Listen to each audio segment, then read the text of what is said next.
আপনারা ইতিমধ্যেই জেনেছেন মিডিয়ার মাধ্যমে এবং এখানে এসেও জেনেছেন যে আমেরিকার দুইজন ডেপুটি অ্যাসিস্ট্যান্ট ফরেন সেক্রেটারি আজকে আমাদের দেশ ভিজিট করছেন। আমাদের সাথে এটা তাদের দ্বিতীয় মিটিং। এর আগে তারা বিভিন্ন পাবলিক এবং প্রাইভেট বিশ্ববিদ্যালয়ের ভিসিদের সাথে বসেছিলেন। সেখানে মত বিনিময় করার পরে রাজনৈতিক দল হিসেবে আমাদের সাথে তারা প্রথম বসেছেন। তাদের সাথে আমাদের খোলামেলা কথা হয়েছে। তারা বাংলাদেশের বর্তমান রাজনৈতিক অবস্থা জানতে চেয়েছেন। তারা আগামী ইলেকশন কখন হবে, কিভাবে হবে এটা জানতে চেয়েছেন।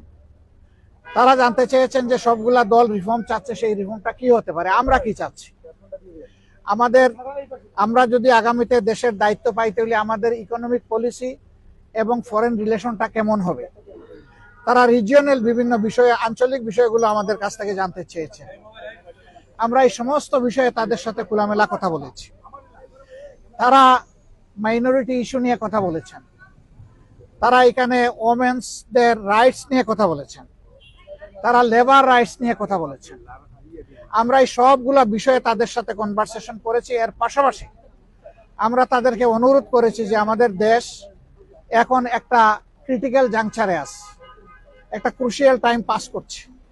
এই সময় আমেরিকার পক্ষ থেকে 37% যে ট্যারিফ ইম্পোজ করা হয়েছে এটা যেন তারা পুনর্বিবেচনা করেন এবং আমরা অনুরোধ করেছি আমাদের এই অনুরোধ তারা যেন পৌঁছে দেন। আমরা জানি ইতিমধ্যে আমাদের সরকারের পক্ষ থেকে একই অনুরোধ ফরমাল চিঠির মাধ্যমে জানানো হয়েছে। আমরা আশা করি যে তারা এইটুকু উপলব্ধি করে আমাদেরকে সহযোগিতা করবেন এবং আমরা কমিটমেন্ট বলেছি যে অলরেডি আমরা ডেমোক্রেটিক নর্মসের উপরে কমিটমেন্ট। আমরা আমাদের দলের ভিতরে গণতন্ত্র চর্চা করি এবং আমরা একই গণতন্ত্রের চর্চা করতে চাই। এর জন্য আমাদের যা করণীয় তাই আমরা করব।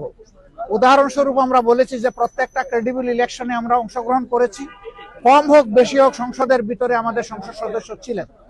At the same time election যখন বাংলাদেশে একবার মৃতপ্রায় হয়ে গিয়েছিল এরশাদ সাহেবের সময়, তখনকার আমির অধ্যাপক গুলাম আজম সাহেবই ইলেকশনকে জীবন ফিরিয়ে দিয়েছিলেন কেয়ারটেকার সরকারের ফর্মুলা প্রস্তাবনার মাধ্যমে, যেটা পরবর্তী পর্যায়ে বাংলাদেশের সংবিধানে অন্তর্ভুক্ত হয়েছিল।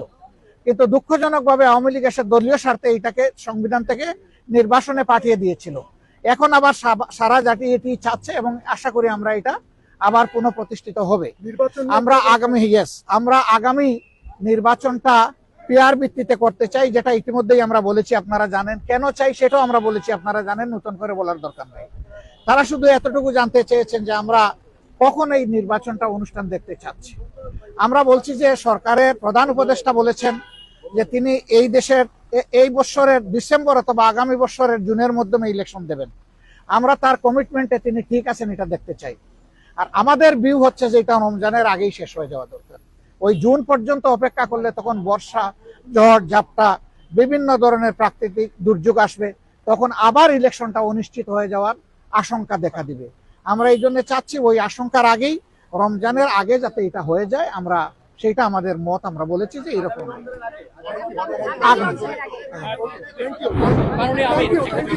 আগামী রমজান না, আগামী রমজান শুধু না, আগামী প্রথম রমজান। আগামী অনেক রমজান আসবে, তবে আগামী প্রথম রমজান সব ইস্যু আমরা বলেছি যে যাতে ট্রমাটাইজড, এখনো হাসপাতালের বেডে অনেকে পড়ে আছে, এখনো শহীদের মারা, সন্তানরা, স্ত্রীরা কান্নাকাটি করে। এই অবস্থায় আওয়ামী লীগের বিচার অবশ্যই হতে হবে, তবে আমরা বিচারটা চাই যে ফেয়ার বিচার। থ্যাংক ইউ, ধন্যবাদ, থ্যাংক ইউ, এতটুকু।